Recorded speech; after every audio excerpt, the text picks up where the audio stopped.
just recently, the teaser trailer for the upcoming 2017 Wonder Woman movie came out. So I felt inspired to talk about the Wonder Woman TV series. But just before I do that, let me just, give a little background.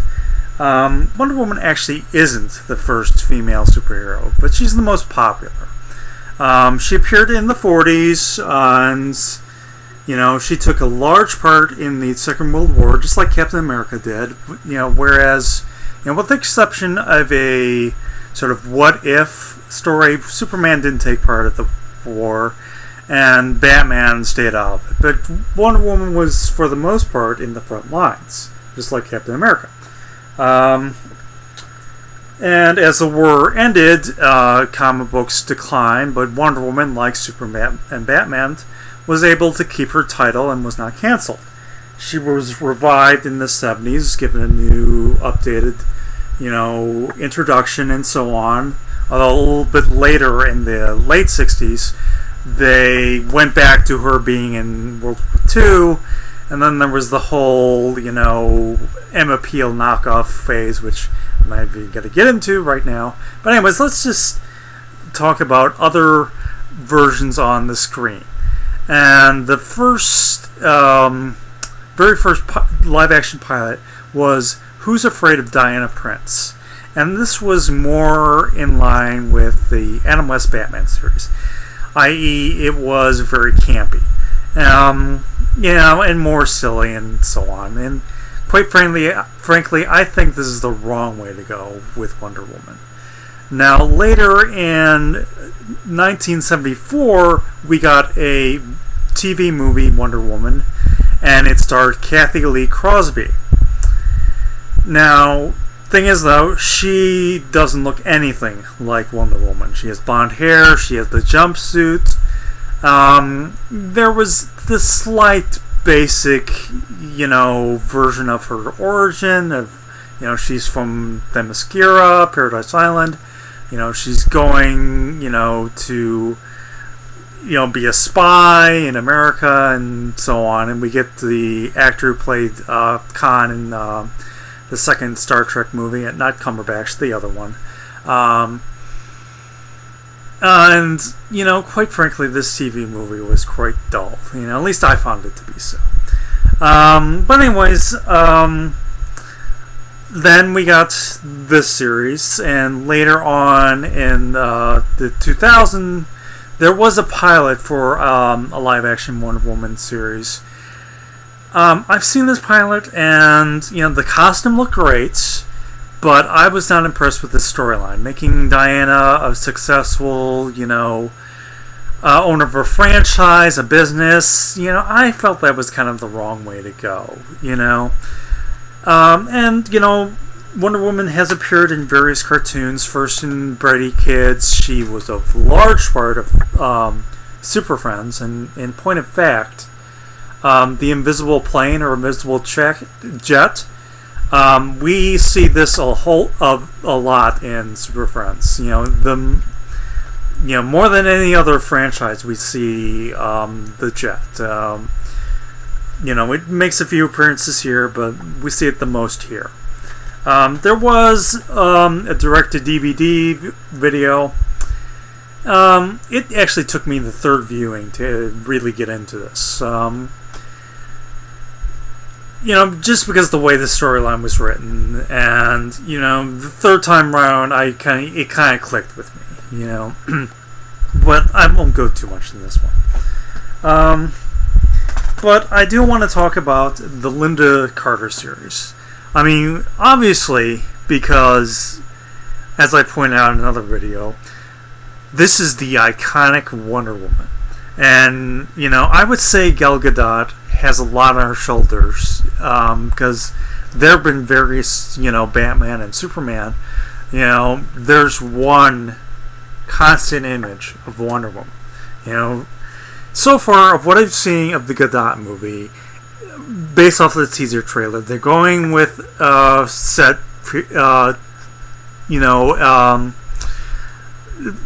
war era. How much is set in modern, I don't know. whether or not it'll be like the Marvel Captain America where it's all a period piece. I don't know yet. And again, we only seen this teaser trailer.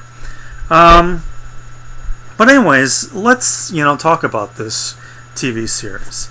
Now, the first season was on ABC, and was actually quite a short, season. It only had, 13 episodes, and it started off with another TV pilot, which appeared in 1975. Now, just to show how much this pilot, read All-Star Comics issue 8 and then Sensation Comics issue 1, which are collected in this volume, Wonder Woman Chronicles Volume 1. And you read this basic storyline in these comics, and then you watch this movie.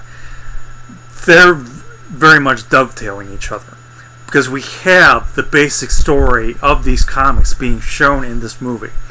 We have Wonder Woman in Paradise Island, Steve Trevor, a World War II pilot, crash landing, Wonder Woman wanting to take him back to the world of man. She wants to see the world of man. She enters contests in disguise, and she wins them. And then she takes Trevor back, and then she helps him defeat a spy ring. And then briefly, she has this manager, have her do these shows on stage, and she takes the identity of Diana Prince. These basic elements that were in these two issues are presented in this pilot. So whereas the 74 Kathy Lee Crosby pilot kind of veered away from the comics, this Lynda Carter pilot is more in tone with the comics. The first episode, kind of the second, I'm sorry. The first one, after the pilot, was Wonder Woman meets Baroness von Gunther. Well, actually, von Gunther, it was a constant enemy in the Wonder Woman stories of the 40s. And this episode is actually lifting a story from Wonder Woman issue number 1, where Gunther is in prison, but has this whole secret spy ring while she's in prison. The prison warden's son discovers this and helps Wonder Woman, and few elements are different from the comic to the episode, but it's still the same basic storyline. So again, we see the two things dovetailing each other. And now the third episode was, well, I should say the second, the Fausta, the Nazi Wonder Woman. This is lifting a story from Comics Cavalcade issue number 2, collected in Chronicles Volume 3, where,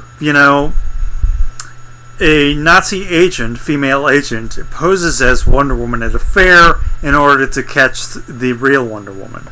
And Wonder Woman is briefly captured, but turns the tables, and the Nazi agent, decides to change sides, and so on. Well, these elements are repeated more or less in this episode. So we see with this pilot and these first 2 episodes, they're lifting stories straight out of the comics. This is how ingrained with the comics these episodes are. The costume, as we see here, is even very similar to how she originally looked. So, comics to screen here, guys. Now, the rest of the series is more original stories. There is a brief science fiction story and one Wild West story. There's a few episodes where we get Wonder Girl. Now, Wonder Girl's story is kind of very confusing, so I'm not going to go into details about that. For the purpose of this series, she is the younger sister of Diana Prince. Now, just to backtrack a little bit, Wonder Woman issue number 1, we get the backstory of Wonder Woman, the whole plot about the Amazons and how they fought Hercules, and the Amazons go to Paradise Island, they live immortal, and the queen of the Amazons makes a statue, and this statue is brought to life. This is not referenced in the live action series. It is referenced in Super Friends, specifically Challenge of the Super Friends, which is the 3rd season. I don't have this on hand, but again, Challenge of the Super Friends, you can go look at this up. I believe the episode is called The Secret Origins. But anyways, point is, we get in animated form how she was, created, from a clay statue, even though this does not appear live action. But anyways, this first season, which appeared on ABC, ran, for only the 13 episodes in the pilot. And, it was doing well. It was, all set in World War II, and as we see, the first 2 episodes in the pilot were very in touch with the comics. But the problem is, being a period piece, it was kind of expensive to make. And later, for the 2nd season, Wonder Woman moved to CBS, and this season started in 1977. The first season was 1976, and this season starts out with kind of another semi-pilot, whereas the first season we have Wonder Woman in World War II, fighting alongside Steve Trevor. We get a new updated storyline where after the war, sometime off screen, Wonder Woman goes to back to Paradise Island after the war is over. And Steve Trevor has a son who looks just like him because, of course, Lyle Wagner plays Steve Trevor in both seasons. Steve Trevor is working for the spy agency, the IDC. And he, crashes on Paradise Island. Wonder Woman finds him, feels that she's still needed in the world of man. She goes back, creates a new, identity for herself with the agency, and she becomes a secret agent. Because this is the 70s and, the era of Star Wars, we get some sci-fi elements with this series. We get Iraq, the computer, who, has this very, human-like personality. We even get, I forget the little robot's name. There's a little robot who makes Roadrunner noises. I can't remember the name of the robot off the top of my head. But if you watch the season, you know what I'm talking about, and you can look this up. Anyways, the point is, I think it's kind of interesting that they go with this. That, she was around during the Second World War, and because she doesn't age, after the war she goes back to Paradise Island, but when she finds she still is needed, she comes back to the world of man. That would have been kind of interesting if they had done that in the comics. But they just started from scratch when they did Silver Age. Well, as like I said, they start from scratch twice. First, they have her in the 70s with the 70s Steve Trevor, who's in the military. Then they go back to World War II, and so on and so forth. Anyways, for this second season, she's kind of more of a, secret agent type, Maybe that's a James Bond influence, because of the James Bond franchise. There could be that elements. And this was, a much longer season and had at least 22 episodes.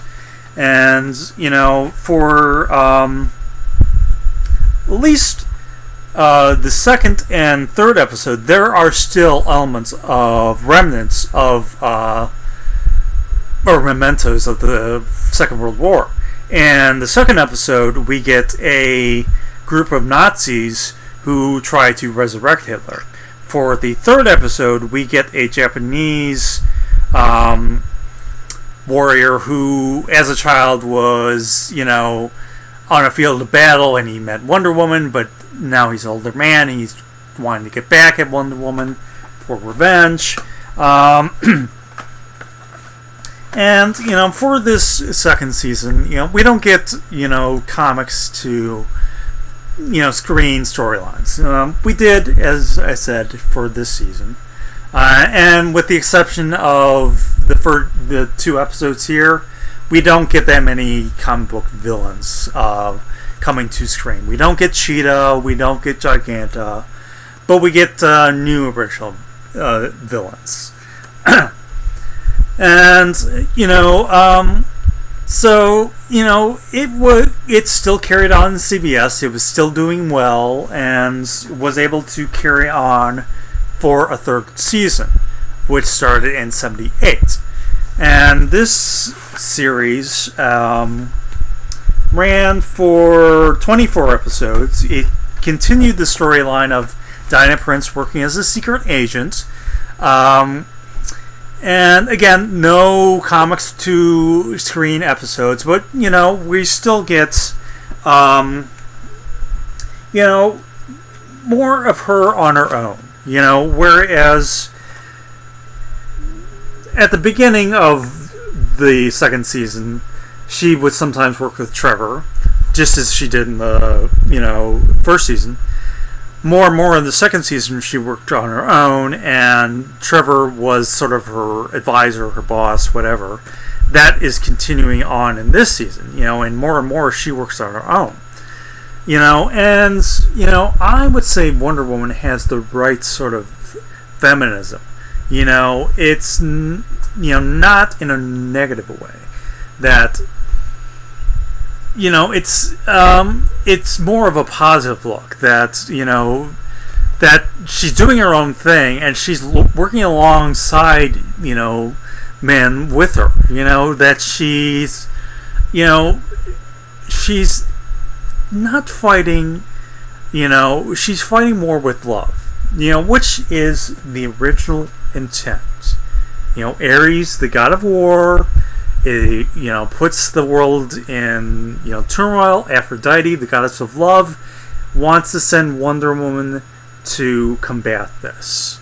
And we see this in, very much in the TV series.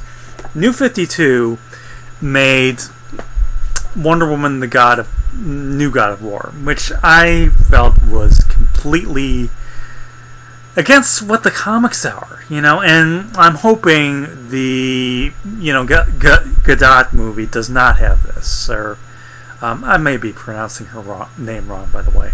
I hope the movies do not have her as the God of War, and just completely ignore New 52, because I feel that is the completely wrong image to go. I prefer what this TV series does, where, like in comics, she is fighting more with love. She's bringing understanding. She's bringing peace. Yes, she's a fighter. Yes, she, is taking action. But, I would say she's more defensive than offensive. in some ways. She doesn't go out and attack someone. She defends people. She defends people who are in trouble. For this third season, the series is still on CBS, and in fact, for this series, she goes to this sci-fi convention, and there's these brief in-jokes to, like, say, Star Trek, Star Wars. We even get a Robbie the Robot. And we get guys dressed in Logan's Run costumes, because earlier CBS had a Logan's Run TV series, somewhat based off of the movie. So because it's the same channel, they have the costumes readily on hand and can just give these extras to wear around for this sci-fi convention. So just a little tidbit of trivia for you there. Anyways, this proved to be the last season, but it's still a very good season and a very strong season. And in closing, I just want to say, when you think live action Wonder Woman, you think Lynda Carter.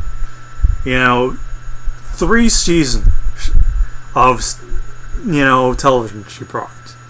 Now, I grant you, because these made in the 70s, there's a lot of 70s elements in this TV series, but that's with anything you watch. When you watch something older, you have to accept that time period and what was going on at that time period. Like I mentioned, Star Wars coming out in the 70s, Wonder Woman has sci-fi storylines and playing into that franchise. In fact, for season 2, we have these alien invaders, and they have let's see, the episode is called Mind Stealers from Outer Space. It's a 2-part episode, and if you watch this episode, there's this creature which almost looks like a Wookiee with Darth Vader's helmet and face. If you were to look online for the images of this, you will see these images. It's kind of amusing how this is. So we see elements of how